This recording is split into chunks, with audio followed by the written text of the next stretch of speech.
اب میں آپ کے سامنے ایسی شخصیت کو دعوت دینے چلا ہوں جن پر فصاحت و بلاغت کو ناز ہے.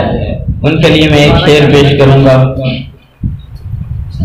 کہ کاش کہ میں تیری کوئی مثال دیتا، کاش کہ میں تیری کوئی مثال دیتا، ہائے ظلم تو یہ ہے کہ بے مثال ہے تم. آپ کے سامنے تشریف لاتے ہیں. رب العالمین والعاقبۃ للمتقین. بسم اللہ الرحمن الرحیم.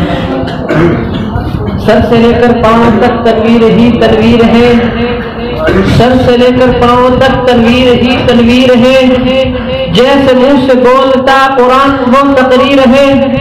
حسن مصطفیٰ کو دیکھ کر سوچتی ہے یہ دنیا، حسن مصطفیٰ کو دیکھ کر سوچتی ہے یہ دنیا، وہ مصور کیسا ہوگا جس کی یہ تصویر ہے. قابل سے احترام میرے عزیز دوستو، میں آپ کے سامنے رسول اکرم صلی اللہ علیہ وسلم کی سیرت کے حوالے سے دو ایک معلومات پیش کرنا چاہتا ہوں. مولانا بھائی ثاقب صاحب نے آپ کے سامنے فرمایا کہ رسول اکرم صلی اللہ علیہ وسلم کی سیرت کا کوئی احاطہ نہیں کر سکتا. میں کہتا ہوں کسی انسان میں یہ قوت نہیں، یہ طاقت نہیں، یہ استطاعت نہیں کہ وہ کہے کہ میں نے پیغمبر اعظم صلی اللہ علیہ وسلم کی سیرت کا احاطہ کر لیا ہے. ہمارا تو یہ عقیدہ ہے کہ اگر پیغمبر اعظم صلی اللہ علیہ وسلم کی سیرت کا احاطہ کوئی نہیں کر سکتا، اگر تمام سمندروں کو سیاہی کے طور پر استعمال کیا جائے اور تمام درختوں کو کاٹ کاٹ کر اس کی لکڑی کو کلموں کے طور پر استعمال کیا جائے اور تمام درختوں کے پتوں کو ورق کے طور پر استعمال کیا جائے، پھر بھی رسول اکرم صلی اللہ علیہ وسلم کی سیرت کا احاطہ نہیں کیا جا سکتا.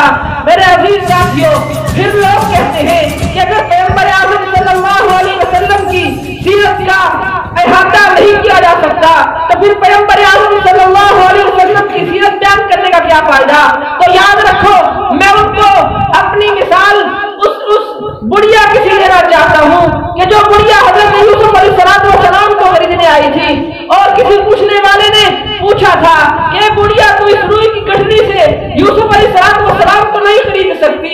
اس وقت اس بڑھیا نے کہا تھا کہ مجھے معلوم ہے کہ یوسف نہیں خریدے جا سکتے، لیکن کل قیامت کے دن جب رب ذوالجلال پوچھیں گے کہ لوگوں کہ بتلاؤ یوسف علیہ السلام کے خریدار میں سے کون کون تھے، ان میں میرا بھی نام آ جائے گا. بس اسی وجہ سے ہم پیغمبر اعظم صلی اللہ علیہ وسلم کی سیرت کو بیان کرتے ہیں تاکہ کل قیامت کے دن جب رب ذوالجلال پوچھے کہ میرے پیغمبر اعظم صلی اللہ علیہ وسلم کی سیرت کو بیان کرنے والے کون تھے تو ان میں ہمارا بھی نام آ جائے.